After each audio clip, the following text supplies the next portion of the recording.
Hello, everyone. Today, we are going to talk about the most important structural units of language: clauses, phrases, and sentences. In this video, we will go over the definitions and examples of some English grammar terms related to sentences. What is a phrase? A phrase is a related group of words, but do not have a subject and a verb. A phrase cannot stand alone and does not express a complete thought. However, you can use it as part of a sentence.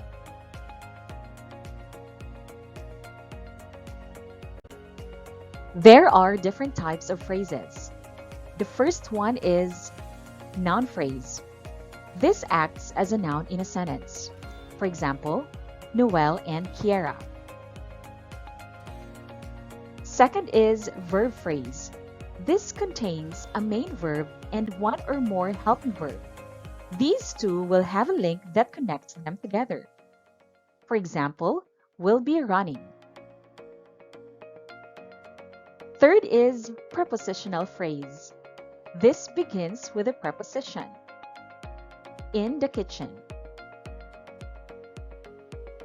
Fourth is adverb phrase. This phrase often features an adverb as the head word being modified by other elements, but not always. Example, extremely pleasant. And we have a positive phrase. This renames, explains, or defines a noun or pronoun. It comes after the noun or pronoun it renames. For example, my best buddy.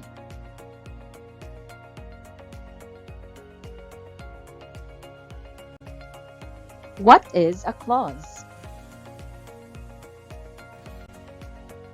A clause is a building block of a sentence. It is a group of words that must have both a subject and a verb.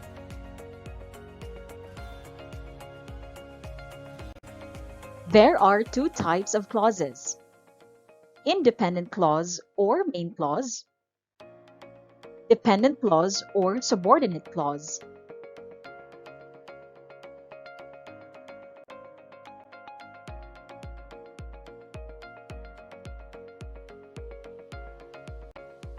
Unlike phrases, a clause can sometimes act as a sentence. This type is called an independent clause. It is a group of words that has a subject and a verb and expresses a complete thought.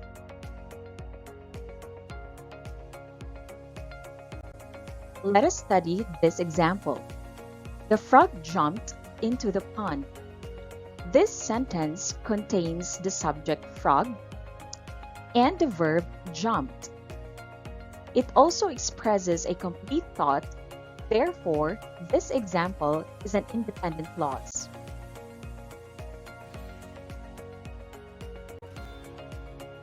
After the storm, we repaired our house right away. This example is divided into two parts.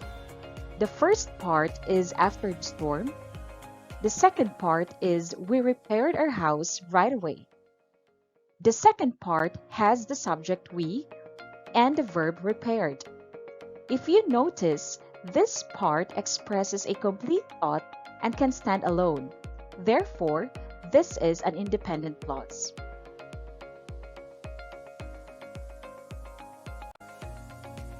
This example is composed of two independent clauses. The first is, Edward and Isabel are good friends. The second is, they often talk during break, combined with a semicolon.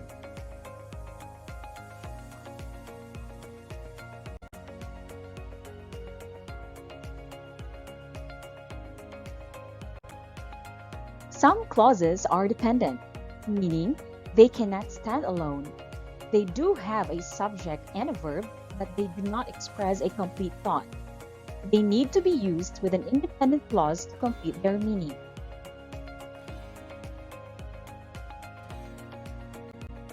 Meanwhile, a subordinating conjunction connects two clauses together so that one clause becomes dependent upon of the other. These are the common subordinating conjunctions.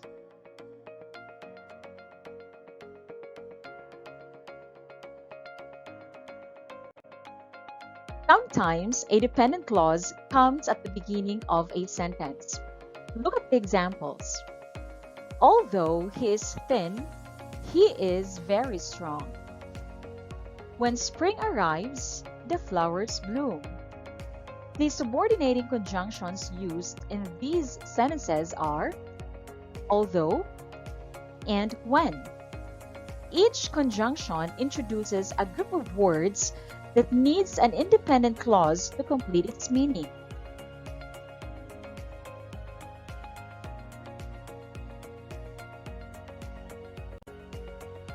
Another examples of dependent clauses. Notice how the underlined clauses could not stand alone as sentences. This is how dependent clause varies from an independent clause.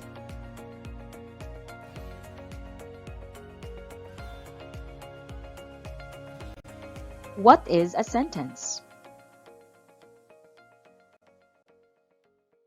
A sentence has two parts. First is the subject. It refers to what or whom the sentence is about. It can either be a noun or pronoun. The predicate, on the other hand, talks about the subject. It is the verb that tells us what the subject does or is.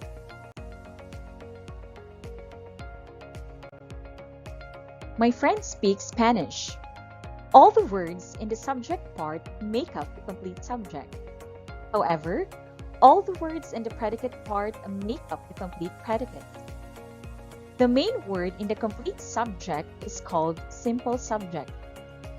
The main verb in the complete predicate is called simple predicate.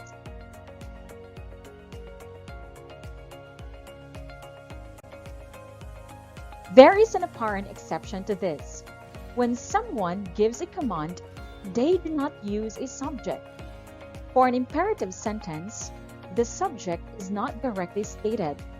The hidden subject is always you. Study these examples. Stop. Hurry up. Please come in.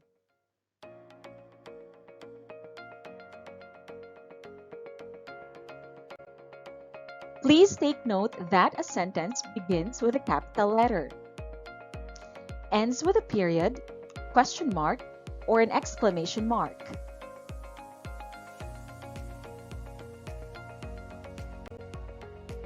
I hope you learned something for today. Thank you very much for watching. Once again, this is Teacher Grace L. Alicamen. Please don't forget to click like and subscribe for more videos.